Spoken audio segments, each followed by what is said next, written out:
My name is Claire Donovan, and 10 years ago my brother Brandon left 4 children on my doorstep with nothing but a duffel bag and a note that said he couldn't do it anymore. No call, no warning, just gone. I raised those kids like they were my own. I gave up my 20s, my career dreams, my entire life to make sure they had stability after losing their mother. And last month, he showed up at their school recital with a lawyer and accused me of kidnapping them. In front of teachers, parents, and the kids themselves, he smiled like a hero returning home and told everyone I had stolen his family. But what Brandon didn't know was that I had kept every single piece of evidence from the day he walked away. Every voicemail, every empty promise, every year of silence. And when he tried to rewrite history, I made sure the truth was louder than his lies.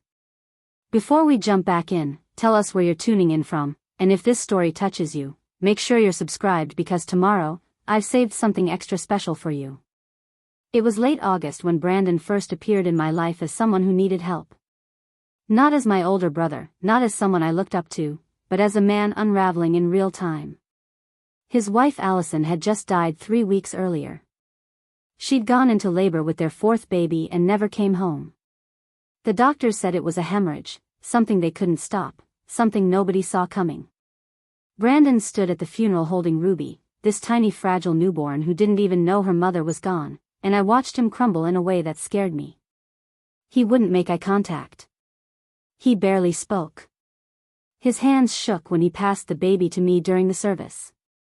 I thought grief looked like crying. But on him, it looked like absence. Like he was hollowed out and waiting for someone to tell him what to do next. I took the kids home with me that night because he asked me to. Just for a few days, he said. Just until I can get the house ready. Just until I figure out how to do this alone. I didn't hesitate. Nolan was 5 and kept asking when his mama was coming back. Iris was 3 and clung to my neck like I was a life raft. Theo was barely 1, still wobbly on his feet, reaching for anyone who looked familiar. And Ruby, she was so small I was terrified to hold her wrong. But I did it anyway because someone had to. Brandon came by twice that first week. Once to drop off more clothes and once to sit on my couch and stare at the wall for 20 minutes before leaving without saying goodbye to the kids. Nolan asked me why Daddy looked so sad. I told him grown-ups sometimes need time to feel their feelings. I didn't know what else to say. By the 3rd week, Brandon stopped answering my calls. I would text him updates about the kids and get nothing back. I tried not to panic. I told myself he was processing, that everyone grieves differently, that he just needed space. But space turned into silence and silence turned into something much worse. It was a Friday afternoon in early September. I had just picked up Nolan from his first week of kindergarten and was buckling Iris into her car seat when my phone buzzed. A text from Brandon. It was long, paragraphs of words that didn't quite make sense. He said he couldn't be the father they needed right now. He said Allison was the one who knew how to do this and without her he was just pretending. He said he was sorry but he had to go somewhere and figure out who he was supposed to be now. He said I was good with them, better than he ever could be, and that he trusted me. He said he'd send money when he could. He said he loved them but couldn't look at them without seeing her. And then at the very end, like it was an afterthought, he wrote that he was leaving Portland and didn't know when he'd be back.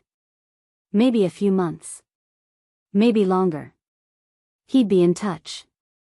I read that message 5 times sitting in the grocery store parking lot while Nolan asked if we could get the cereal with the toy inside. My hands were shaking so hard I almost dropped the phone. I called him immediately. It rang 4 times and went to voicemail. I called again. Same thing. I sent a text asking him to please call me, that we needed to talk, that he couldn't just leave without a plan. The message showed as delivered but never read. That night I sat on the bathroom floor after putting all 4 kids to bed and cried so hard I thought I might throw up. Not because I didn't love them. I did. I already did. But because I was 24 years old and I had no idea how to raise 4 children alone. I worked part-time at a housing nonprofit. I lived in a 2-bedroom rental in Selwood. I had $1,700 in my checking account and a car that made a weird noise every time I turned left. How was I supposed to do this? I didn't have a plan. I didn't have family nearby who could help. Our parents had passed years ago and Brandon was all I had left. And now he was gone too. I told myself it was temporary. That he'd come back once the shock wore off. That no one actually abandons their children, not really, not forever. So I kept going. I moved the kids into my second bedroom, bought bunk beds off Craigslist, and turned my living room into a makeshift nursery for Ruby. I applied for state assistance and got on a wait list for daycare vouchers. I picked up extra hours at work and started learning how to braid hair from YouTube videos because Iris wanted ponytails like the other girls at preschool. I learned how to make boxed mac and cheese taste less sad by adding frozen peas. I learned how to fold a fitted sheet and how to get spit-up stains out of cotton and how to function on 4 hours of sleep. The first few months were a blur. Nolan struggled in school because he couldn't focus. He'd sit at the kitchen table with his homework and just stare at the page, his pencil hovering over the paper like he forgot what words were. Iris had nightmares and would wake up screaming for her mama. Theo stopped talking for a while, just pointed and grunted, and I worried something was wrong until the pediatrician said it was normal for toddlers under stress. Ruby had colic and cried for hours every night. I would walk circles around my tiny living room with her strapped to my chest, bouncing and humming until my legs ached and my voice went hoarse. I kept waiting for Brandon to call. To check in. To ask how they were doing. To say he was coming back. But weeks turned into months and I heard nothing. I sent him photos of the kids. Nolan's first day of school. Iris singing at her preschool Thanksgiving program. Theo taking his first real steps. Ruby smiling for the first time. I narrated their lives through text messages like he was deployed overseas instead of just gone. Sometimes the messages would show as read. Most of the time they didn't. He never replied. By Christmas I was furious. Not sad anymore, just angry. I had given up everything to keep his children safe and fed and loved, and he couldn't even send a text to say thank you. I spent $70 I didn't have on presents so they wouldn't wake up to nothing under the tree. I made pancakes shaped like snowmen and let them stay up late watching cartoons. I pretended everything was fine even though I was drowning. And on Christmas night after they were all asleep, I sent Brandon one final message. It wasn't kind. I told him he was a coward. I told him his kids deserved better. I told him that if he didn't plan on coming back, he needed to sign over custody so I could make legal decisions for them. I told him I loved him but I would never forgive him for this. He didn't respond. But 2 weeks later, an envelope showed up in my mailbox. Inside was a cashier's check for $3,000 and a handwritten note on the back of a gas station receipt. It said, "I'm sorry. Use this for whatever they need. I'll figure things out soon. I promise." There was no return address. The postmark said Austin, Texas. That was the last time I heard from him for 8 years. I deposited the check and used it to pay rent for 2 months. It helped, but it didn't fix anything.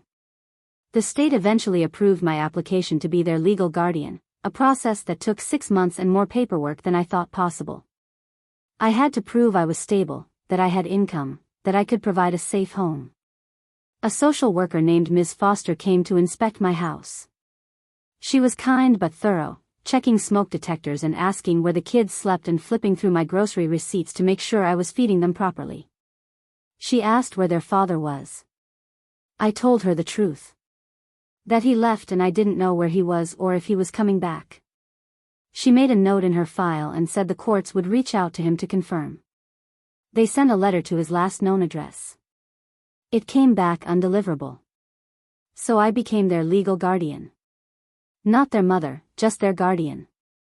A temporary title that felt permanent. I put their names on my insurance. I enrolled them in school under my address. I went to parent-teacher conferences and signed permission slips and learned the names of their friends. I became the person they ran to when they got hurt. I became the one who knew Nolan liked his sandwiches cut diagonal and Iris only ate strawberries if they were sliced thin, and Theo needed his blue blanket to fall asleep and Ruby hummed when she was happy. I became their normal. Life found a rhythm. Chaotic and exhausting, but a rhythm. I changed jobs to something with better hours and healthcare. I moved us into a 3-bedroom house with a backyard, nothing fancy, but it was ours. I learned how to cook real meals. I learned how to help with homework I barely understood. I learned how to braid French braids and cornrows because Iris saw them on a girl at school and wanted to try. I learned how to coach Nolan through his anxiety and how to redirect Theo's tantrums and how to make Ruby laugh when she was grumpy.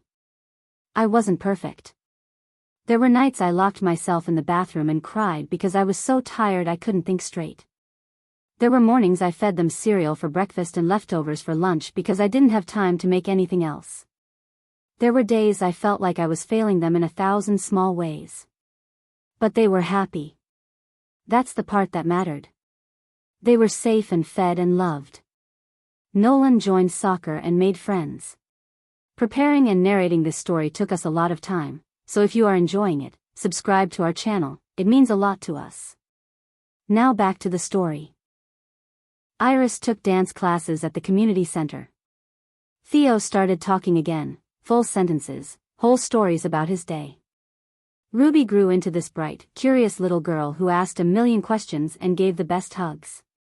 They called me Aunt Claire, never Mom, and I never asked them to. I wasn't trying to replace Allison. I was just trying to be enough. And then, out of nowhere, Brandon came back. Not slowly, not with warning. Just suddenly, like a storm you didn't see coming. It was a Friday night in late October, 10 years and 2 months after he left. The kids were at their school's fall recital. Nolan was in the choir. Iris had a solo in the dance number. Theo played percussion in the band. Ruby was backstage helping with props because she liked being part of things. I sat in the 3rd row with my phone on silent, recording everything because I'd learned that these moments mattered. The auditorium was packed with parents holding flowers and cameras, everyone smiling and clapping. And then I saw him. Standing near the back entrance, scanning the room. He looked different.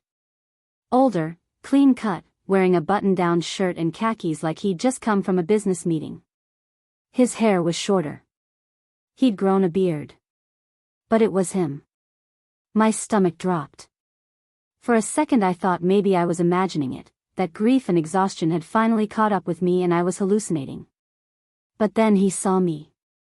Our eyes met across the crowded room and he smiled. Not a guilty smile. Not an apologetic smile. Just a smile. Like he was happy to see me. Like this was normal. I felt my chest tighten. My hands went cold. I wanted to stand up and scream at him. I wanted to ask him where the hell he'd been for 10 years. I wanted to demand answers. But the lights dimmed and the recital started, and I forced myself to stay in my seat because this night wasn't about him. It was about the kids. So I watched Nolan sing and Iris dance and Theo keep perfect rhythm on the drums, and I tried not to think about the fact that their father was standing 20 feet away watching them perform in lives he knew nothing about. When it ended, I moved fast. I grabbed my purse and headed toward the backstage door to collect the kids before Brandon could get to them first. But I wasn't fast enough. By the time I rounded the corner, he was already there. Crouched down in front of Nolan with his hands on his shoulders, saying something I couldn't hear. Nolan looked confused. Iris stood behind him, holding Ruby's hand, staring at this stranger who looked almost familiar. Theo was at the water fountain and hadn't noticed yet. I walked up slowly, my heart pounding so hard I could feel it in my throat. Brandon stood when he saw me. He opened his arms like he was going to hug me. I stepped back. "Claire," he said. His voice was calm, warm even. "It's good to see you." I didn't hug him. I looked at Nolan, whose face was pale and uncertain. I looked at Iris, who had started crying without making a sound. I looked at Ruby, who was 9 years old and had no memory of this man at all. And I looked back at Brandon and said, "What are you doing here?" He smiled again, that same easy smile, and said, "I came to see my kids. I've missed so much. I want to be part of their lives again." Before I could respond, a woman stepped up beside him. Tall, blonde, polished in a way that looked expensive. She put her hand on his arm and smiled at me like we were old friends. "You must be Claire," she said. "I'm Vanessa. Brandon's told me so much about you. Thank you for everything you've done. We're really grateful." Grateful. The word hung in the air like smoke. I stared at her, then at him, trying to understand what was happening. "We," she'd said. Like they were a unit. Like this was planned. Brandon cleared his throat and said, "I know this is sudden. But I'm in a better place now. I've got a stable job, a home. I'm ready to be their dad again. I thought we could sit down and figure out a transition plan. Maybe start with weekends, work our way up." A transition plan. Like the last 10 years didn't matter. Like he could just walk back in and pick up where he left off. I felt something crack open inside me, something I'd been holding together with duct tape and sheer will. I looked at Nolan, who was still frozen in place. I looked at Iris, whose tears were falling faster now. I looked at Theo, who had finally noticed and was walking toward us with a confused look on his face. And I looked at Ruby, who whispered, "And Claire, who is that man?" That man. She didn't even know him. I turned back to Brandon, and before I could stop myself, I said, "You don't get to do this. You don't get to leave them and come back whenever it's convenient and pretend you're their father." His face shifted. The smile faded. Vanessa's grip on his arm tightened. "Claire," he said quietly. "Let's not do this here. We can talk privately." But I was done talking privately. I was done protecting him from his own choices. I said, "You left them, Brandon. You left 4 kids who just lost their mother, and you disappeared. You didn't call. You didn't visit. You sent 1 check in 10 years. 1. I raised them. I gave up everything so they would be okay. And now you want to just walk back in like none of that happened?" People were starting to stare. Teachers. Parents. The principal was walking toward us. Brandon's jaw clenched. He glanced around, clearly uncomfortable with the attention. "Claire," I was struggling. I was grieving. I wasn't in a place to be a good father then. But I am now. And they deserve to know their dad. I laughed. It came out sharp and bitter. They deserve to know their dad? They don't even remember you. Ruby doesn't know who you are. Theo barely remembers your face. You're a stranger to them. Vanessa stepped forward, her voice sweet but firm. "Claire, we understand you've done a lot for them. But Brandon is their biological father. He has rights. We've spoken to a lawyer, and legally, he's entitled to custody." My blood went cold. Custody. She said it so casually, like it was already decided. Like I was just a placeholder they were done with. I looked at Brandon and said, "You're taking them? After 10 years, you're just going to take them?" He didn't answer right away. He looked at the kids, then back at me. "I don't want to fight," he said. "But yeah. They're my kids. I want them back." And that's when the principal arrived, asking if everything was okay, suggesting we take this conversation somewhere private. Brandon smiled at her, playing the concerned father perfectly. "We're fine," he said. "Just a family matter. We'll handle it." But as we started to walk toward the hallway, he leaned close to me and said something that made my stomach drop. "You've had them long enough, Claire. It's time they came home." I didn't sleep that night. I sat at my kitchen table with every light in the house on, staring at the stack of papers I'd pulled from the filing cabinet in my closet. 10 years of records. School enrollment forms with my signature. Medical release forms. Immunization records. Report cards. Birthday party invitations. Drawings they'd made me. Mother's Day cards that said, "To Aunt Claire," in crayon. Everything that proved I'd been there. Everything that showed they were mine in every way that mattered except biology. The kids had asked questions on the drive home from the recital. Nolan sat in the front seat, unusually quiet, picking at the edge of his seatbelt. Iris cried softly in the back, her head resting against the window. Theo kept asking who that man was and why he said he was their dad.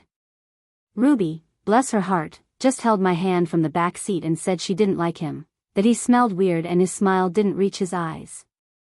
I told them we'd talk about it in the morning. I told them everything would be okay. I told them I loved them and nothing was going to change. But I didn't know if any of that was true. Around 2 in the morning, my phone buzzed. A text from a number I didn't recognize. It was long, formal, clinical. It introduced itself as a message from Brandon's attorney, a man named Gerald Voss. The text stated that Brandon Donovan was exercising his parental rights and requesting full custody of his minor children. It stated that while he appreciated my care over the years, it was time for the children to be reunited with their biological father. It stated that they would be filing the necessary paperwork with the family court on Monday and that I should expect to be contacted by a mediator. It ended with a line that felt like a slap. Any resistance to this process will be viewed as obstruction and may result in legal consequences. I read it 3 times, each word sinking in like stones. Legal consequences. As if I was the one doing something wrong. As if keeping his children alive and happy for a decade was a crime. I wanted to throw my phone across the room. Instead, I screenshot the message, saved it to a folder I'd been building in my head since the moment I saw him at the recital, and started making a list. I was good at lists. Lists kept me sane when the world felt too big. Lists made problems feel manageable. First thing Monday morning, I called in sick to work. I dropped the kids off at school and drove straight to a law office on the east side of town that a coworker had recommended years ago. The attorney's name was Helen Kowalski, a woman in her 50s with short gray hair and the kind of handshake that made you feel like she'd been through worse and won. I sat across from her in a cramped office that smelled like old coffee and explained everything. The abandonment. The years of silence. The $3,000 check that was supposed to make it all okay. The recital. The lawyer's text message. She listened without interrupting, taking notes on a yellow legal pad, her expression unreadable. When I finished, she set down her pen and leaned back in her chair. "Okay," she said. "Here's the situation. Biologically, he's their father. That gives him rights. But rights aren't automatic after 10 years of absence. The court will want to know why he left, why he stayed gone, and why he thinks he can just walk back in now. They'll also want to know what's in the best interest of the children. And from what you've told me, you've been their primary caregiver for their entire conscious lives. That matters." I felt a flicker of hope. "So I can fight this?" She nodded slowly. "You can. But you need to be prepared. He's going to come in looking clean. Stable job, nice girlfriend, claims he's reformed. He'll say he was grieving, that he needed time, that he's better now. The court tends to favor reunification with biological parents when possible. Your job is to show that reunification isn't in their best interest. That it would cause harm. That you're not just a caretaker, you're their stability." I swallowed hard. "How do I prove that?" She tapped her pen against the notepad. "Documentation. Everything you have. Emails, texts, bank records showing you've supported them financially. School records showing you as the primary contact. Medical records with your name on the authorization forms. Anything that shows he was absent and you were present. Do you have any of that?" I pulled a folder from my bag, the one I'd been carrying since 2 in the morning. "I have all of it," I said, sliding it across the desk. "I kept everything." Helen opened the folder and started flipping through the pages. Her eyebrows lifted slightly. "This is good," she said. "This is really good. But we're going to need more." We need witnesses. People who saw you raising them. Teachers, neighbors, doctors. Anyone who can testify that you've been their parent in every functional sense. Can you get that? I thought about Marcus Chin, the neighbor who'd lived 2 doors down from me for 8 years. He'd watched the kids grow up. He'd helped me move furniture when I upgraded to the bigger house. He'd brought over soup when we all had the flu. He'd seen me at my lowest and never judged. I thought about Ms. Foster, the social worker who'd approved my guardianship. She'd checked in periodically over the years, always kind, always thorough. I thought about Mrs. Ramsey, Nolan's 3rd grade teacher who'd helped him through his anxiety and told me I was doing an amazing job. I thought about Dr. Patel, the pediatrician who'd treated all 4 kids since they were small and knew their entire medical history by heart. I can get it, I said. Helen nodded. Good. Then here's what we do. We file a response to his custody petition. We argue that you're the de facto parent and that any major changes to their living situation would be traumatic. We request a home study for both households.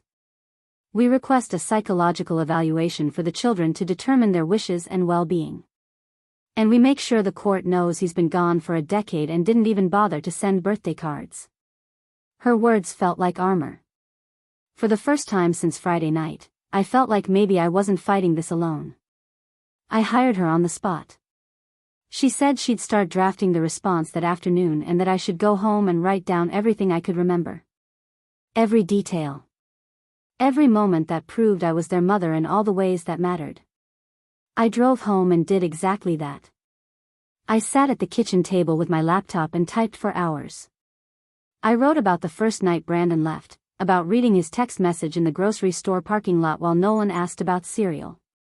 I wrote about the cashier's check with no return address. I wrote about the years of silence, the messages I sent that were never answered, the photos he never acknowledged. I wrote about Nolan's first soccer game, how he scored a goal and looked into the stands searching for someone to celebrate with and found only me. I wrote about Iris learning to ride a bike, how she fell and scraped her knee and cried into my shoulder. I wrote about Theo's nightmares, how he'd crawl into my bed at 3 in the morning and whisper that he missed his mama. I wrote about Ruby asking me once if she'd ever had a daddy, and how I didn't know what to say.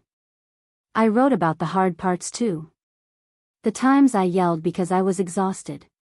The times I cried in my car before going inside because I didn't want them to see me break. The time I forgot about picture day and Nolan went to school in a stained shirt. The time I burned dinner so badly the smoke alarm went off and we ate peanut butter sandwiches instead. The time Iris asked why we couldn't afford the fancy dance recital costume and I had to explain that money was tight. I wasn't perfect. I'd made mistakes. But I'd been there. Every single day. Every single moment. That had to count for something. By the time I picked the kids up from school, I had 12 pages of single-spaced memories. Helen said it was more than enough. She said the court didn't need a novel, just proof. But I couldn't stop. Because each memory was a brick in the wall I was building between Brandon and the life he thought he could reclaim. That week was a blur of phone calls and paperwork. Helen contacted Marcus, Ms. Foster, Mrs. Ramsey, and Dr. Patel. All of them agreed to provide statements. Marcus said he'd testify in court if needed. Ms. Foster pulled her old case files and found notes from the initial home visit, documentation that showed Brandon had been unreachable and that I'd been approved as guardian without his input. Mrs. Ramsey wrote a letter describing Nolan's progress over the years and specifically mentioned how I'd advocated for him when he struggled with reading. Dr. Patel provided medical records showing I'd been listed as the primary guardian on every form since Ruby was 3 months old. Helen also dug into Brandon's background. Turns out, he hadn't been quiet for 10 years out of shame or grief. He'd been building a new life. A life that didn't include his children. She found his LinkedIn profile, which showed he'd been working in Austin as a sales manager for a tech company. She found photos on social media of him at happy hours, at concerts, on vacation in Mexico. She found a photo from 2 years ago of him and Vanessa at a wedding, both of them smiling, both of them looking like people who didn't have a care in the world. No mention of kids. No mention of the family he'd left behind. Just a man living his best life while I struggled to pay for groceries and school supplies. Helen printed everything and added it to our file. "This is gold," she said. "He's going to say he was grieving and rebuilding. But these photos show he was thriving. He wasn't too broken to live. He was just too selfish to be a parent." I stared at the photos spread across her desk and felt something cold settle in my chest. He'd moved on. Completely. While I was learning how to French braid hair and signing permission slips and sitting up all night with sick kids, he was living a life I didn't even recognize. And now he wanted to come back and play dad because it was convenient. Because Vanessa probably wanted a ready-made family. Because he'd decided he was ready. On Wednesday, I received the official custody petition in the mail. It was thick, full of legal jargon I barely understood. But the summary was clear. Brandon Donovan was requesting full physical and legal custody of Nolan, Iris, Theo, and Ruby. He was claiming that he was the biological father and that his period of absence was due to severe grief and mental health struggles following the death of his wife. He was claiming that he was now stable, employed, and capable of providing a loving home. He was claiming that while he appreciated my temporary care, it was time for the children to be reunited with their father. Temporary care. 10 years reduced to a footnote. I read the document 3 times, my hands shaking, my vision blurring. There was a section titled, "Concerns Regarding Current Guardian," that made my stomach turn. It stated that while I had provided basic care, I lacked the financial resources and family structure to provide the children with the stability they deserved.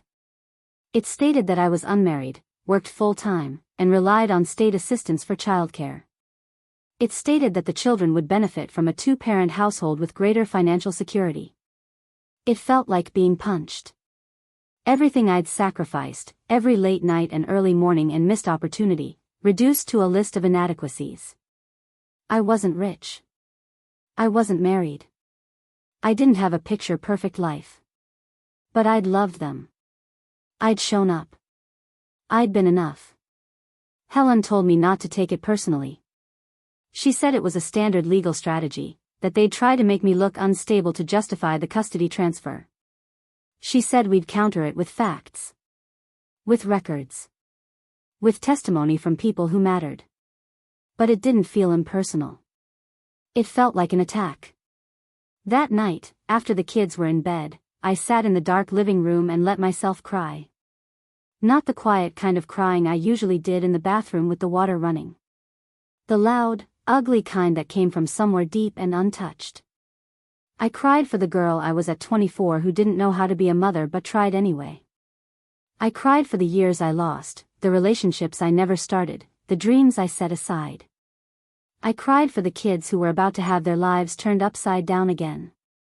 And I cried because I was terrified.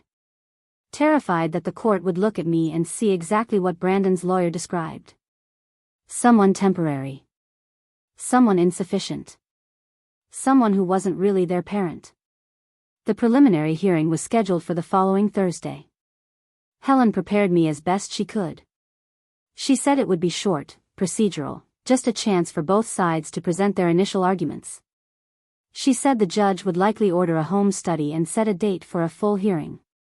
She said I needed to stay calm, answer questions directly, and let her do most of the talking. She said not to engage with Brandon, not to let him see me rattled. I nodded along, pretending I wasn't falling apart inside. The morning of the hearing, I woke up at 5. I couldn't eat. I put on the nicest outfit I owned, a navy dress I'd bought for a work event 2 years ago. I curled my hair.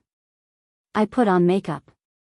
I wanted to look like someone who had it together, even though I felt like I was barely holding the seams. I dropped the kids off at school early and lied when Nolan asked where I was going. Just a meeting, I said. I'll pick you up at the usual time. He looked at me like he didn't believe me, but he didn't push. The courthouse was downtown, a gray building that looked like every other government structure. Cold, industrial, impersonal. I met Helen in the lobby and she walked me through what to expect. We took an elevator to the third floor and entered a small courtroom that smelled like cleaning solution and old wood. Brandon was already there, sitting at a table on the opposite side with his lawyer, a thin man in an expensive suit. Vanessa sat in the gallery behind him, her hands folded neatly in her lap. She smiled at me when I walked in. I didn't smile back. The judge entered and we all stood. Her name was Patricia Brennan, a woman in her 60s with sharp eyes and a no-nonsense demeanor. She gestured for us to sit and opened the file in front of her. She read through it silently for what felt like an eternity. Then she looked up and said, "Mr. Voss, you may begin." Brandon's lawyer stood and launched into his opening statement. He painted Brandon as a grieving widower who'd made a difficult decision in a moment of crisis. He said Brandon had spent the last decade rebuilding his life and was now ready to provide his children with the stability they deserved. He said I had done admirable work as a temporary guardian but that it was time for the children to be returned to their biological father. He said Brandon had secured a 4-bedroom home in a good school district, had a steady income, and was engaged to be married to a woman who was eager to be a stepmother. He made it sound so reasonable. So logical. Like this was just a matter of paperwork. Helen stood when he finished. She didn't raise her voice. She didn't need to. She calmly laid out the facts. 10 years of absence. 1 check for $3,000. No phone calls. No birthday cards. No visits. She presented the text messages I'd sent over the years, the ones that went unanswered. She presented the guardianship documents showing I'd been approved without his involvement. She presented school records, medical records, everything that showed I'd been the only parent these kids had known. She said that while Mr. Donovan may have biological ties, biology does not equal parenthood. Parenthood is presence. It's sacrifice. It's showing up every single day. And her client had done that for a decade while Mr. Donovan lived his life unencumbered. The judge listened, her face unreadable. When Helen sat down, Judge Brennan looked at Brandon. "Mr. Donovan," she said. "Can you explain your absence?" Brandon stood. He looked nervous, which surprised me. He cleared his throat and said, "Your Honor, I was devastated when my wife died. I wasn't thinking clearly. I made a choice I regret every day. But I've worked hard to become the man my children deserve. I'm ready to be their father now." Judge Brennan's expression didn't change. "And in those 10 years, Mr. Donovan, how many times did you contact your children?" Brandon hesitated. "I sent letters," he said. "I tried to stay in touch." Helen stood immediately. "Your Honor, we have no record of any letters. No postmarks, no returned mail, nothing. If Mr. Donovan sent letters, he certainly didn't send them to the address where his children have lived for the past 8 years." Brandon's jaw tightened. "I sent them to Claire's old apartment. I didn't know she'd moved." Helen didn't miss a beat. Mr. Donovan could have called. He could have emailed. He had Ms. Donovan's phone number. He chose not to use it. Judge Brennan held up a hand. "That's enough." She looked back at Brandon. "Mr. Donovan, I'm ordering a home study for both residences. I'm also ordering a psychological evaluation for the children to assess their current well-being and their relationship with both parties. We'll reconvene in 6 weeks for a full hearing. Until then, the children will remain in Ms. Donovan's care. Supervised visitation will be arranged if Mr. Donovan wishes to see them." Brandon's lawyer started to object but the judge cut him off. "This is not negotiable, Mr. Voss. Your client has been absent for 10 years. He doesn't get to walk in and upend their lives without process. We're done here." She banged her gavel and stood. The hearing was over. I felt like I could breathe again. Helen squeezed my arm. "That went well," she said. "She didn't give him anything." I nodded, but I couldn't speak. I was too busy trying not to cry in front of Brandon. As we left the courtroom, Brandon caught up to me in the hallway. "Claire, wait," he said. I didn't stop. He grabbed my arm gently and I pulled away. "Don't touch me," I said. He stepped back, hands raised. "I just want to talk." "There's nothing to talk about," I said. "You made your choice 10 years ago. Now you have to live with it." He looked hurt, which almost made me laugh. "You don't understand," he said. "I was broken. I couldn't function. I know I messed up, but I'm trying to make it right." "You don't get to make it right," I said. "You don't get to erase a decade and pretend it didn't happen. Those kids don't know you. You're a stranger to them." Vanessa appeared beside him, her expression tight. "Claire, we're not trying to hurt you. We just want what's best for the kids." I turned to her. "You don't even know them. You've never met them.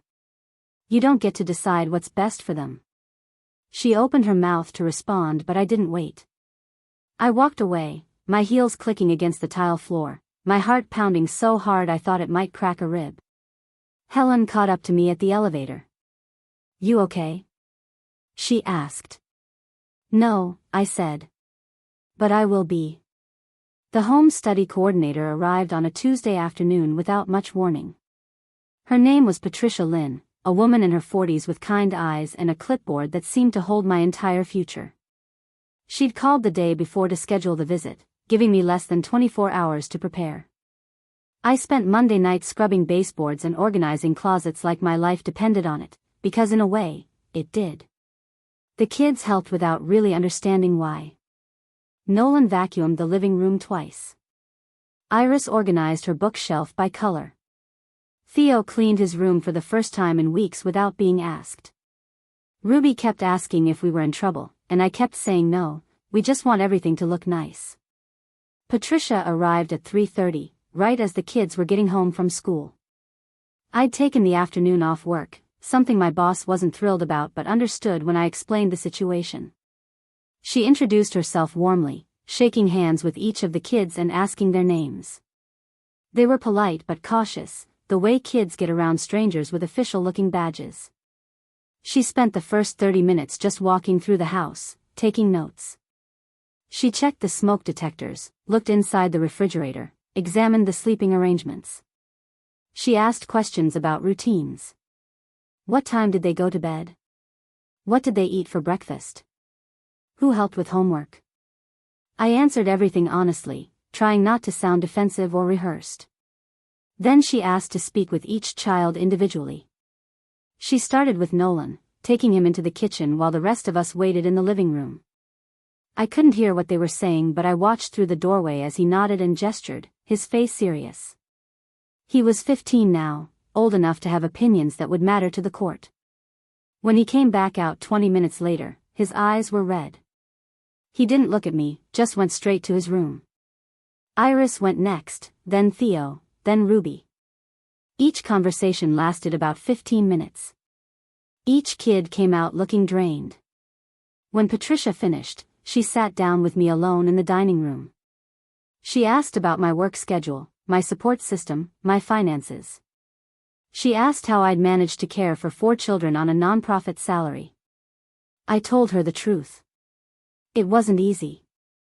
There were months I didn't know how I'd make rent. There were times I worked 2 jobs just to keep us afloat. But I figured it out because I had to. Because they needed me. She wrote everything down without judgment, her pen moving steadily across the page. Then she asked the question I'd been dreading. How do you think the children would react if they had to live with their father? I took a breath. I think it would devastate them, I said. They don't know him. He's not part of their lives. Nolan barely remembers him. Iris and Theo have vague memories at best. Ruby has no memory of him at all.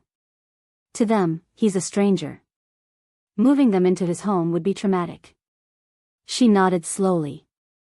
And if he were awarded custody, do you think you'd be able to step back and allow that transition? The question felt like a trap. If I said yes, it would sound like I didn't care. If I said no, it would sound like I was being difficult. I chose my words carefully. I would do whatever is in their best interest, I said. But I don't believe living with Brandon is in their best interest. They've built a life here. They have friends, teachers, routines. They feel safe. Uprooting them would undo 10 years of stability. Patricia didn't respond, just made another note. She thanked me for my time and said she'd be visiting Brandon's home later that week. She said her report would be submitted to the court within 3 weeks. After she left, I found Nolan sitting on his bed staring at the wall. I knocked softly on the doorframe. "Can I come in?" He shrugged, which I took as a yes. I sat down beside him, leaving space between us. "What did she ask you?" I said quietly. He didn't answer right away. Finally, he said, "She asked if I wanted to live with him." "With Brandon." I felt my chest tighten. "What did you say?" He looked at me, his eyes glassy. "I told her I don't even know him. I told her you're the only parent I remember. I told her if they make us leave, I'll run away." My throat closed up. I reached for his hand and he let me take it. "You're not going anywhere," I said, even though I wasn't sure I could keep that promise. "I won't let that happen." He squeezed my hand hard. "You can't promise that. I know you want to, but you can't." And he was right. I couldn't. So instead I just sat there with him until the sun went down and Iris called us for dinner. The next few weeks were exhausting in a way that had nothing to do with physical tiredness. Every day felt like waiting for a bomb to drop. The kids were on edge. Nolan started having trouble sleeping again, something he hadn't struggled with in years. Iris became clingy, following me from room to room, asking questions I didn't have answers to. Theo's teacher called to say he'd gotten into a fight at recess, which was completely unlike him. Ruby stopped eating her lunch at school. The guidance counselor reached out, concerned. I explained the situation as best I could without going into detail. She said she'd keep an eye on them, that transitions like this were hard on kids. I thanked her and hung up and cried in my car for 10 minutes before going back to work. Brandon requested supervised visitation. The court approved 2 hours every Saturday at a neutral location, a family resource center on the west side. The first visit was awkward and painful. I dropped the kids off and watched through the window as they sat stiffly on a couch across from him. He tried to make conversation. He asked about school, about their hobbies, about their favorite foods. They answered in one-word sentences, looking at each other instead of him. Vanessa was there too, trying too hard to be friendly, asking questions that felt invasive. "Do you like animals? Do you play sports? What's your favorite subject?" Ruby didn't say a single word the entire 2 hours. When I picked them up, she clung to me and whispered that she didn't want to go back. The second visit was worse. Theo refused to get out of the car. He sat in the back seat with his arms crossed, shaking his head. "I don't want to go," he said. "I don't like him." The supervisor, a tired-looking woman named Ms. Garcia, said he didn't have to participate if he was uncomfortable, but that she'd have to note it in her report. I coaxed him inside eventually, promising we'd get ice cream after. He sat in the corner the whole time, headphones on, refusing to engage. Brandon looked frustrated. Vanessa looked embarrassed. Nolan looked angry. Iris cried quietly in the bathroom. It was a disaster.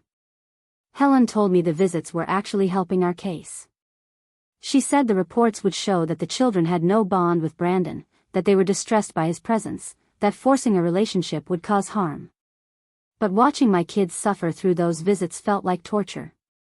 I wanted to protect them. I wanted to tell Brandon to leave us alone, that he'd lost his chance, that we were fine without him. But I couldn't. I had to let the process play out. I had to trust that the court would see what I saw. 3 weeks after the home study, Patricia's report was submitted. Helen got a copy and called me immediately. "It's good," she said. "Really good. She noted that your home is safe, clean, and child-centered. She said the kids are well-adjusted, happy, and thriving in your care." She also noted that they showed significant distress when asked about their father and that they expressed a strong preference to remain with you. She didn't recommend a custody change.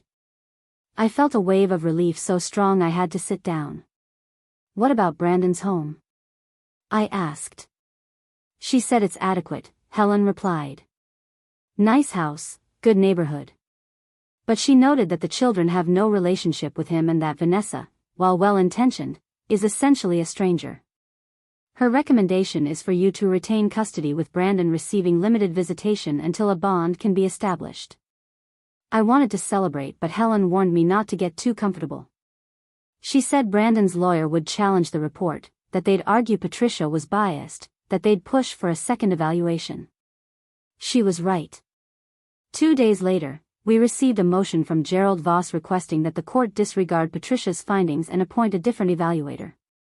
The motion claimed that Patricia had shown favoritism toward me and hadn't given Brandon a fair assessment. It was desperate and transparent, but it still had to be addressed. Helen filed a response arguing that Patricia's report was thorough and unbiased, that her findings were based on direct observations and interviews, and that there was no valid reason to question her professionalism. The judge denied the motion. She said Patricia's credentials were impeccable and that the report would stand. Brandon's lawyer looked furious. Brandon himself looked defeated. I felt a small, guilty surge of satisfaction. But the fight wasn't over. The full custody hearing was scheduled for 2 weeks out, and Helen said that's when things would get serious. She said Brandon's team would bring in their own witnesses, possibly a psychologist who'd testify that children benefit from relationships with biological parents. She said we needed to be prepared for them to paint me as someone who'd overstepped, who'd gotten too attached, who was standing in the way of a father's rights. I started having nightmares. In them, I was standing in a courtroom and the judge was handing the kids over to Brandon. They were screaming and reaching for me, but I couldn't move. I'd wake up sweating, my heart racing, the sound of their cries still echoing in my head. I'd check on them in their rooms, watching them sleep, making sure they were still there. Nolan caught me once, standing in his doorway at 2 a.m. "You okay?" he asked quietly. I nodded. "Just checking on you." He sat up. "We're not leaving, Aunt Claire. I won't let them take us." I wanted to believe him. But he was 15. He didn't have a say. None of them did. The week before the hearing, something shifted. I got a call from Marcus Chin, my neighbor. He said he'd been thinking about the situation and wanted to help. He said he remembered something from years ago, something he thought might matter. I invited him over that evening after the kids were in bed. He sat at my kitchen table with a cup of tea, looking uncomfortable. "I don't know if this is useful," he said. "But I remember the day Brandon left. I mean really left. You probably don't remember because you had your hands full with the kids. But I was out front watering my lawn and I saw him loading boxes into his car. It was early, maybe 6 a.m. I waved and he didn't wave back. Just kept loading boxes like he was in a hurry." I frowned. "I don't remember that." He nodded. "You wouldn't. You were inside with the baby, I think. But here's the thing. I saw him get into the car with a woman. Not Allison. Someone else. Blonde, younger. They drove off together. I didn't think much of it at the time. Figured maybe it was a friend helping him move or something. But then he never came back and I started wondering. My stomach dropped. Are you saying he left with someone?" Marcus shrugged. "I'm saying he didn't leave alone. And he didn't look upset. He looked relieved." I called Helen immediately. She said it was a significant detail. She asked if Marcus would testify and he said yes. She also said we should try to find out who the woman was, that if Brandon had been in a relationship when he left, it would undermine his claim that he was too grief-stricken to function. I spent the next 2 days digging through old social media posts, looking for anything that might give us a clue. I found a photo from 11 years ago on a mutual friend's page. It was from a work party, a big group shot. Brandon was in the back row. Standing next to him, smiling, was a woman I didn't recognize. Blonde. Young. Her hand was on his shoulder. I showed it to Helen. She zoomed in and took a screenshot. "I need you to find out who she is," she said. "Check the tags." I did. Her name was Vanessa Hartley. The same Vanessa who was now his fiancée. My hand started shaking. He'd been with her before Allison died. Helen saw my face. "This changes everything," she said. "If we can prove he was already involved with her when he left, it shows he didn't leave because of grief. He left because he wanted a different life. And he abandoned his kids to get it."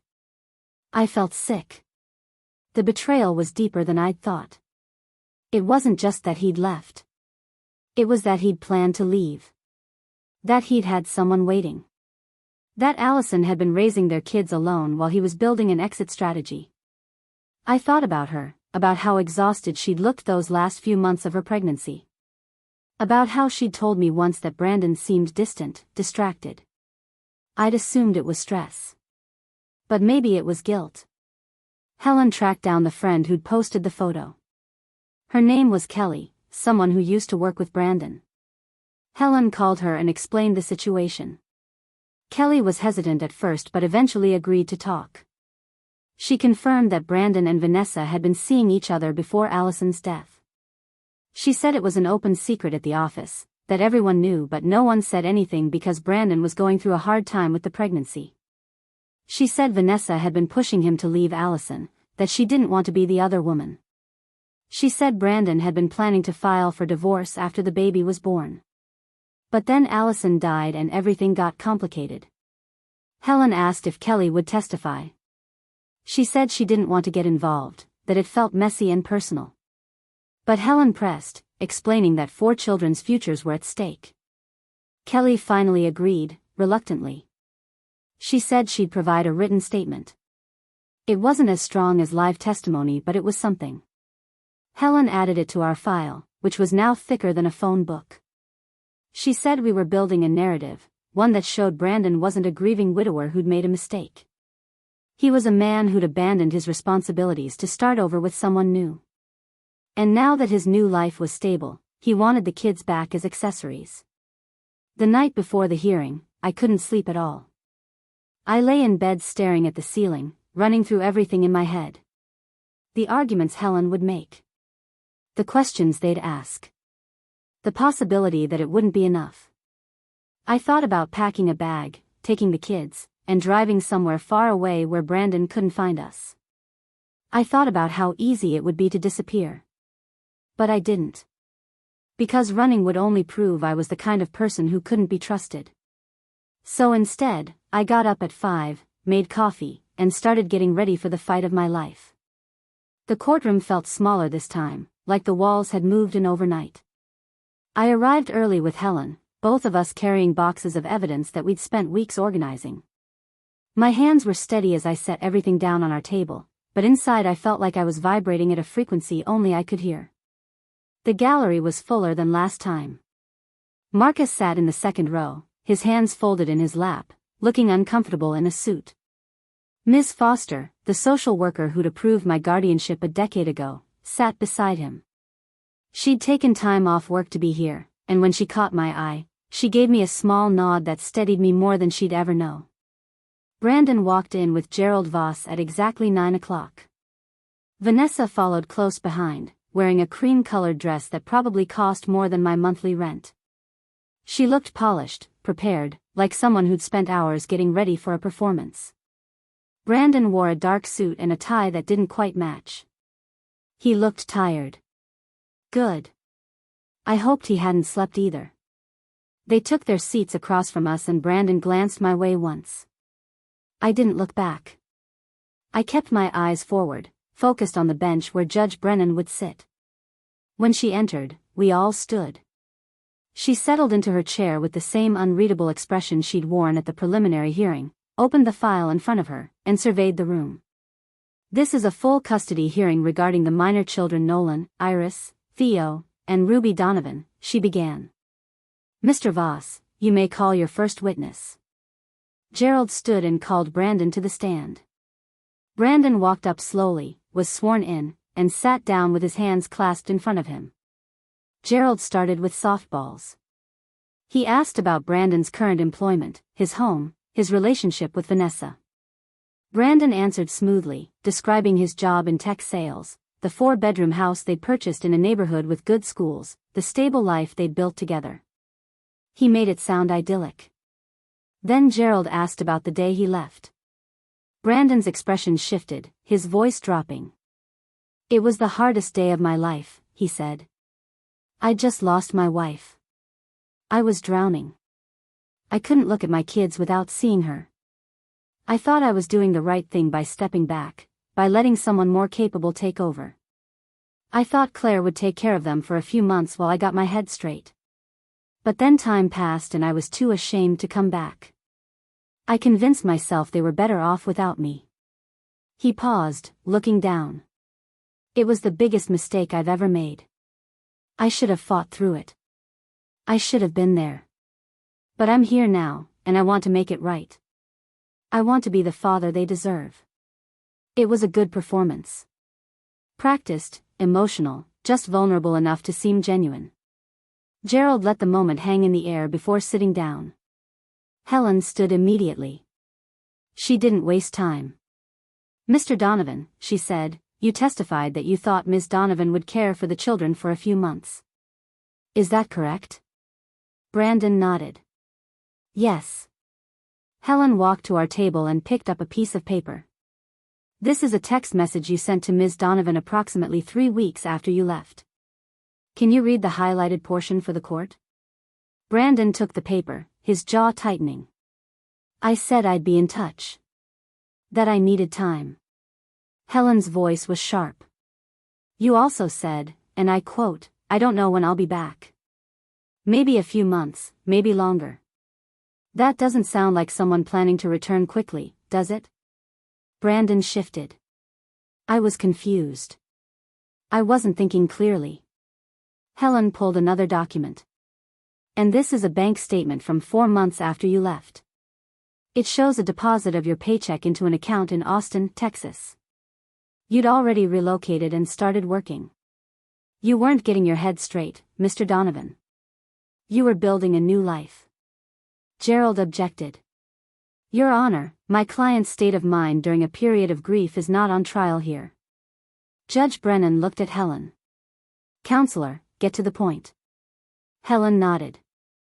"Mr. Donovan, were you in a relationship with Vanessa Hartley at the time you left your children?" The room went silent. Brandon's face went pale. Gerald stood. "Objection, relevance." Judge Brennan leaned forward. "I'll allow it. Answer the question, Mr. Donovan." Brandon swallowed. "We'd been talking," he said quietly. "Talking about what?" Helen pressed. "About starting a life together?" He didn't answer. Helen walked to our table and picked up the photo from the work party. "This is a photograph from a company event dated 14 months before your wife's death. You and Ms. Hartley appear quite close. Were you having an affair?" Gerald was on his feet. "Your Honor, this is harassment." Judge Brennan held up a hand. "Mr. Donovan, answer the question." Brandon's voice was barely audible. "We were friends."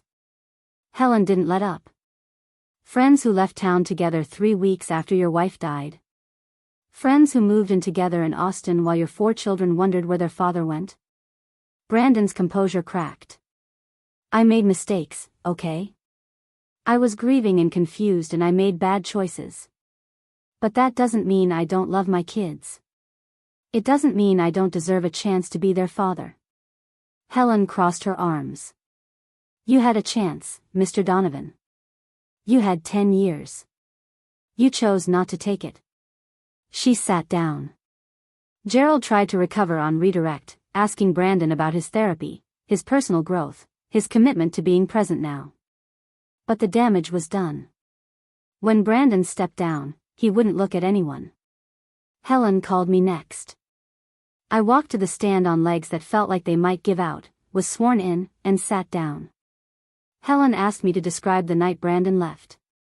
I took a breath and told the story I'd told 100 times in my head. The text message in the parking lot. The silence that followed. The years of raising his children alone. I described the struggles, the late nights, the fear that I wasn't enough. I described the moments of joy too, the soccer games and dance recitals and bedtime stories. I described what it felt like to watch them grow into people I was proud of. Then Helen asked the question I'd been dreading. Do you believe the children should have a relationship with their father? I hesitated. In theory, yes, I said. Every child deserves to know their parents. But Brandon isn't their parent. He's a stranger who shares their DNA. He doesn't know them. He doesn't know that Nolan has nightmares about losing people, that Iris only eats strawberries if they're sliced thin, that Theo hums when he's nervous, that Ruby still sleeps with the blanket Allison made before she died. He doesn't know any of that because he wasn't there to learn it. Forcing them into his life now would break them. Gerald stood for cross-examination.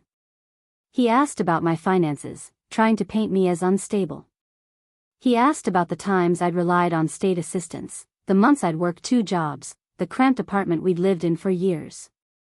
He asked if I thought I was the best person to raise them given my limited resources. I looked him straight in the eye. I'm not perfect, I said. I've struggled. But I've never abandoned them. I've never put my own comfort above their needs. I've been there every single day, and that's worth more than any amount of money. Helen called Marcus next. He testified about seeing Brandon leave that morning, about the woman in the car, about the boxes loaded like someone fleeing.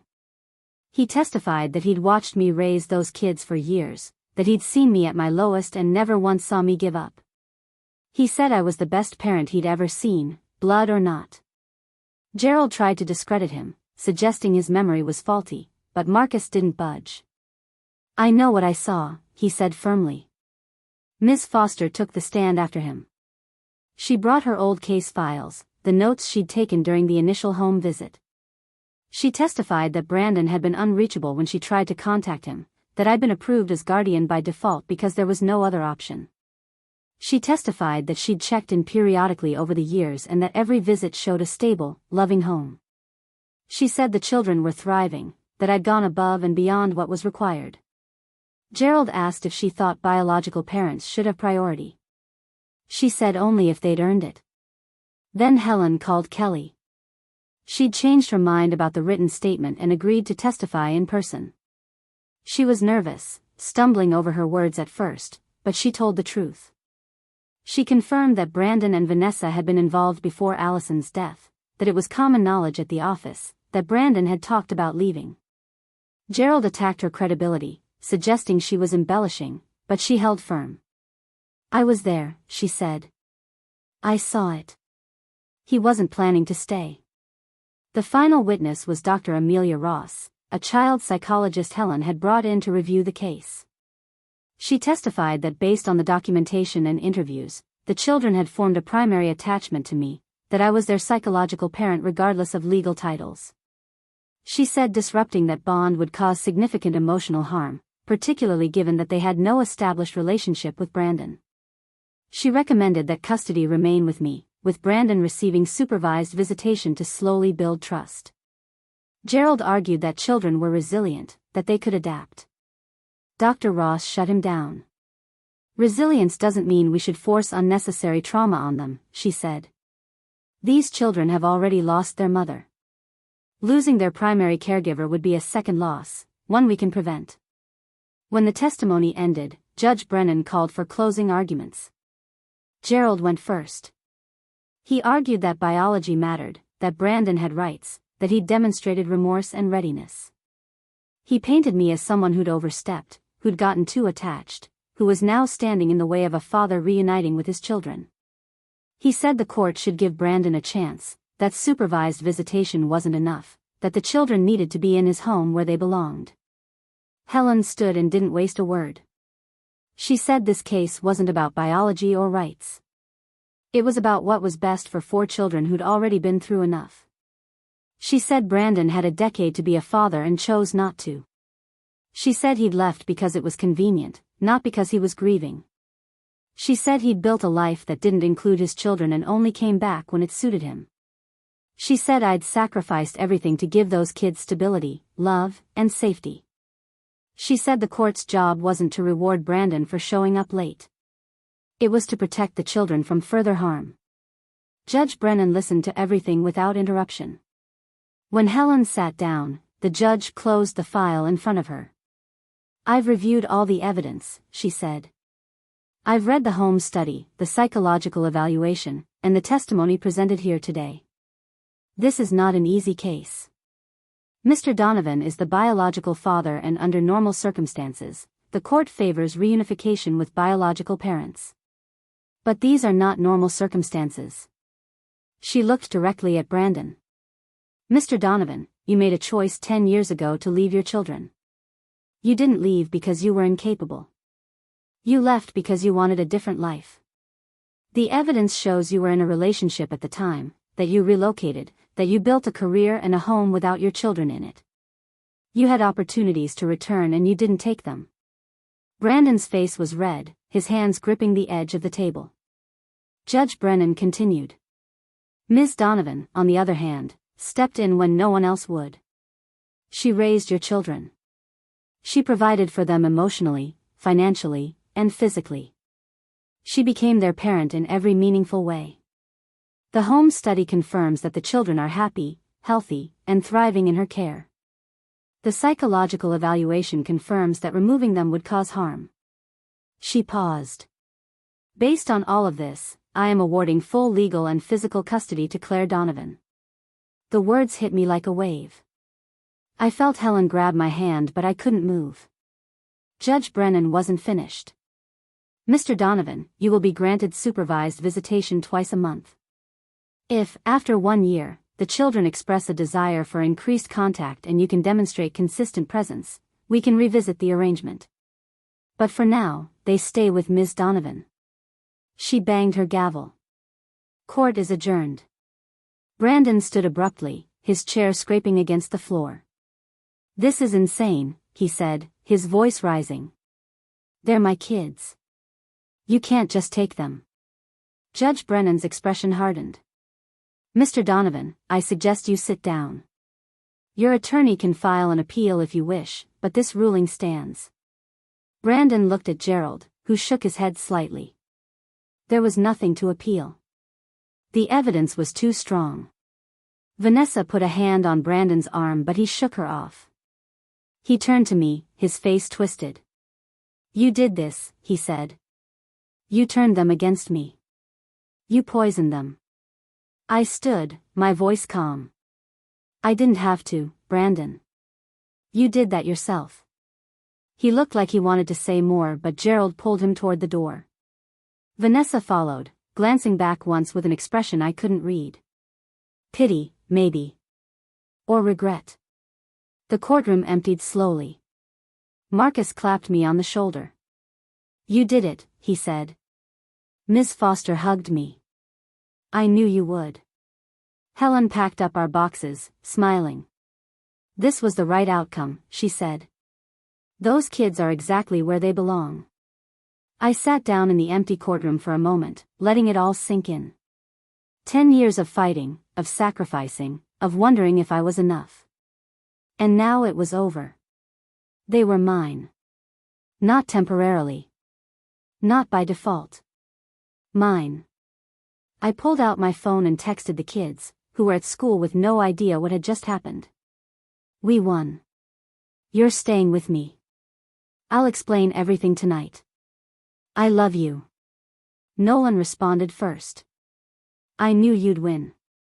Iris sent a string of heart emojis. Theo replied with a simple thank you. Ruby called immediately, her voice shaky. "We're really staying? Forever?" "Forever," I said. "You're stuck with me now." She laughed, the sound light and free. "Good," she said. "I wouldn't want it any other way." The months following the custody ruling felt like learning to breathe again after holding your breath underwater for too long.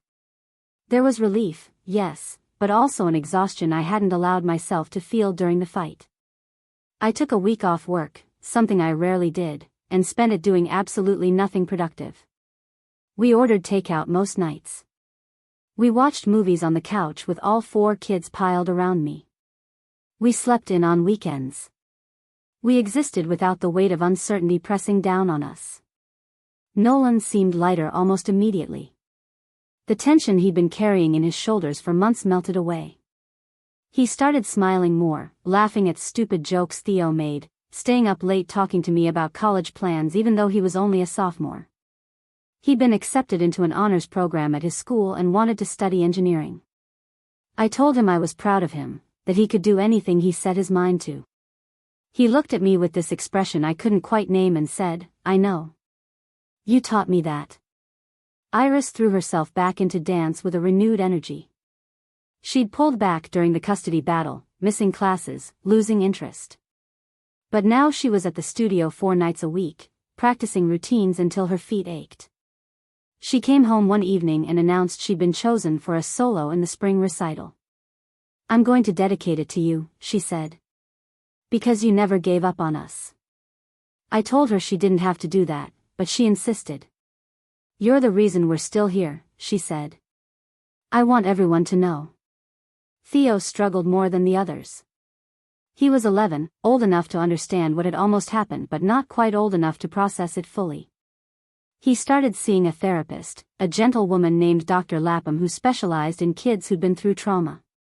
She said he was carrying guilt, that he felt responsible somehow for the situation.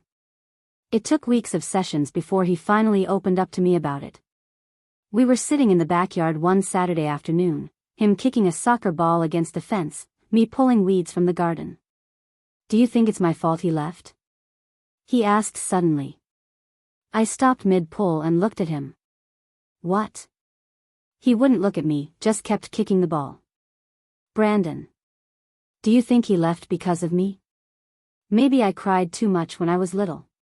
Maybe I was too hard to deal with." My heart broke. I stood up and walked over to him, kneeling down so we were eye level. "Theo, listen to me. None of this was your fault. Not one single part of it. Brandon left because he wasn't ready to be a parent. That has nothing to do with you or your siblings. You were a baby. You didn't do anything wrong." He finally looked at me, his eyes wet. "Then why did he want us back? If we were so hard, why did he come back?" I took a breath. Because he wanted to feel like a good person without actually doing the work. He thought he could skip the hard parts and just show up when it was convenient. But being a parent doesn't work that way. Theo wiped his face with the back of his hand. "I'm glad the judge picked you," he said. "Me too," I replied. Ruby adjusted the fastest, probably because she had no memory of Brandon to reconcile. To her, he was just a man who'd caused problems and then disappeared again. She asked about him once, a few weeks after the ruling. "Do you think he's sad?" she said. We were making pancakes on a Sunday morning, her standing on a stool beside me, carefully pouring batter onto the griddle. I thought about it. "Probably," I said. "But sometimes people are sad because of their own choices, not because of what happened to them." She nodded like that made perfect sense. "I'm not sad," she said. "I have you." Brandon kept his supervised visitations for the first 2 months. He'd show up at the Family Resource Center, sit with the kids for 2 hours under Ms. Garcia's watchful eye, and leave. The visits were strained. He tried to bond with them, bringing gifts they didn't ask for, talking about memories they didn't share. Nolan was polite but distant. Iris brought a book and read in the corner. Theo played on his phone. Ruby participated out of obligation but never warmed up. After the 2nd month, Brandon stopped showing up. He canceled one visit, then another, then stopped responding to the scheduling emails altogether. Ms. Garcia reached out to me, asking if I wanted to pursue enforcement. I asked the kids. They all said no. So I let it go. Vanessa sent me an email 4 months after the ruling. It was short, formal, carefully worded. She said she was sorry for the pain the situation had caused. She said she hadn't understood the full scope of what Brandon had done until the trial. She said she'd encouraged him to keep trying with the kids but that he wasn't ready, that he was struggling with feelings of rejection and shame. She said she hoped one day the kids might be open to a relationship with him, but that she understood if they weren't. She didn't ask for anything. She just apologized and wished us well. I never responded. There was nothing to say. By the time spring arrived, life had settled into a rhythm that felt sustainable. I got a promotion at work, a position that came with better pay and more flexibility. It wasn't a fortune, but it was enough that I didn't have to worry about rent or groceries anymore. I started putting money aside for college funds, small amounts at first, but it felt good to plan for a future that actually included all of us. We moved into a bigger house that summer, nothing fancy, but it had 4 real bedrooms and a backyard with enough space for a garden. Nolan got his own room for the first time in his life. He nearly cried when he saw it. Iris's spring recital came and went. Her solo was beautiful, a contemporary piece set to a song about resilience. She dedicated it to me just like she'd promised, announcing it from the stage before she started. "This is for my Aunt Claire, who never stopped fighting for us." I sat in the audience with tears streaming down my face, surrounded by Nolan, Theo, and Ruby, who were cheering louder than anyone else. After the show, a woman I didn't know approached me in the lobby. She said she'd heard about our story, that her sister had gone through something similar. She said it gave her hope to see that it could work out. I thanked her, feeling strangely exposed but also proud. We started new traditions that year. Friday movie nights where we'd rotate who picked the film, even if it meant suffering through Theo's obsession with disaster movies. Sunday morning pancakes where everyone had to make their own plate, toppings piled high and ridiculous. Monthly game nights that got so competitive we had to institute a no-yelling rule after Nolan flipped the Monopoly board during a particularly heated match. These weren't things we'd planned. They just happened, organically, the way families build themselves when they're not trying to prove anything. Nolan started applying to colleges his junior year, early decision to schools with strong engineering programs. He got into 3, including one with a full scholarship. The day the acceptance letter arrived, he ran into the house waving it over his head, shouting. Iris screamed. Theo tackled him. Ruby jumped up and down. I stood in the doorway watching them, overwhelmed by how much they'd grown, how far we'd all come. That night at dinner, Nolan raised his glass of water like he was making a toast. "To Aunt Claire," he said. "For making sure we got to have this." We all clinked our glasses together, the sound bright and clear. I thought about Brandon sometimes, usually late at night when I couldn't sleep. I wondered if he ever regretted the choices he'd made, if he thought about the kids and the life he could have had with them. I wondered if Vanessa ever brought it up, if they talked about the 4 children who were growing up without him. I didn't hate him anymore. Hate required energy I didn't have. Mostly I felt nothing. He was a person who'd made decisions that led him away from us, and we were people who'd survived despite him. There was one moment, though, that stayed with me. It was about 6 months after the custody ruling. I was at the grocery store with Ruby, the 2 of us navigating the aisles, her pushing the cart and asking a million questions like she always did. We turned down the cereal aisle and there he was. Brandon. Standing alone, staring at a box of cornflakes like it held the answers to questions he didn't know how to ask. He looked older. Tired. He saw me before I could decide whether to turn around. Our eyes met and for a second neither of us moved. Ruby didn't recognize him. She was too busy debating between 2 different brands of granola. Brandon opened his mouth like he was going to say something, then closed it. I gave him a small nod, not friendly but not hostile either. Just acknowledgement. He nodded back, then looked away and walked toward the checkout. I stood there for a moment, watching him leave, feeling something I couldn't quite name. Not pity. Not satisfaction. Just a quiet understanding that some people aren't built for the hard parts of love. And that was okay. Because we'd learned to love each other through the hardest parts, and that was enough. Ruby looked up at me. "You okay, Aunt Claire?" she asked. I smiled. "Yeah, I'm good. Let's get the granola with the chocolate chunks." She grinned. "You always pick the best stuff." We finished shopping and went home, where Nolan was making spaghetti and Iris was setting the table and Theo was supposed to be folding laundry but was actually playing video games. It was loud and chaotic and imperfect, and I wouldn't have changed a single thing. A year after the custody ruling, I got a letter in the mail. It was from Brandon, handwritten on plain paper. It wasn't long. He said he'd been seeing a therapist, working through the choices he'd made and the person he'd been. He said he understood now that he'd hurt people he was supposed to protect. He said he didn't expect forgiveness but wanted me to know he was sorry. He said he was proud of the kids, even if he didn't have the right to be. He said he hoped they were happy, that they were loved, that they had everything they deserved. He said he wouldn't be reaching out again, that he thought it was better that way. He signed it simply, Brandon. I read it twice, then put it in a drawer. I didn't show it to the kids. Maybe one day I would, when they were older and could decide for themselves what it meant. But for now, it stayed with me, a small acknowledgement of something that had ended a long time ago. That night, we had dinner together like we did every night. Nolan talked about his physics project. Iris showed us a video of her latest dance routine. Theo told a joke that made no sense but we laughed anyway.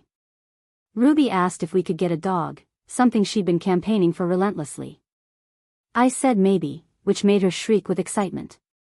After dinner, I sat on the porch while the kids cleaned up inside, their laughter drifting through the open window. The sun was setting, painting the sky in shades of orange and pink. I thought about the girl I'd been at 24, terrified and overwhelmed, convinced she wasn't enough. I thought about the years that followed, the struggles and small victories, the moments I wanted to quit but didn't. I thought about the day in the courtroom when the judge said they were mine, and the relief that had knocked me sideways. I thought about what it meant to be a parent. Not the biology of it, not the paperwork or the legal definitions. Just the showing up. The staying.